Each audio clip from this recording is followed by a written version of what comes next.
Those are moving across areas south of the Belle Glade area and into the north and west of the western area, west of Coral Springs, as they move east at about 45 miles per hour. Earlier, we did have a couple of tornadoes in the greater Tampa Bay metro area, including some debris flying there, not very far away from the International Airport. The storms have moved out of this area.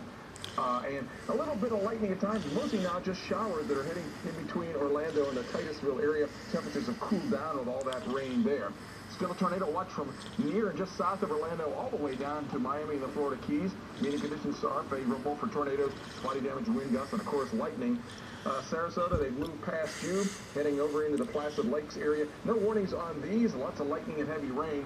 But then there's this big bow echo that I showed you, marching its way toward the southeast coast and coming through parts of the Keys. I've timed this out at about 45 miles per hour. Key West, it's just minutes away. Miami a little bit before 3:30, and then by 4 o'clock or so, looks like the worst of the weather is going to be out. But between now and then, you have these. We're going to get some bad weather here in the Miami area, folks. Over to West Palm Beach and to Boca Raton to Fort Lauderdale to the Miami area, as these storms could give quite a few reports of damaging winds. There's actually a couple little isolated storms out ahead of that.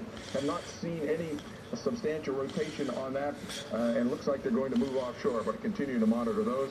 The whole big picture is that big spinning upper air low with this whole weather system. The warm side has this line of thunderstorms. Notice how the reds are not getting as red anymore. The tops are coming down a little bit. So they're generally not as intense as they were with, a little bit earlier, but still plenty intense. And up here in the water vapor imagery, you can see even better that big spin in the atmosphere. If we look outside,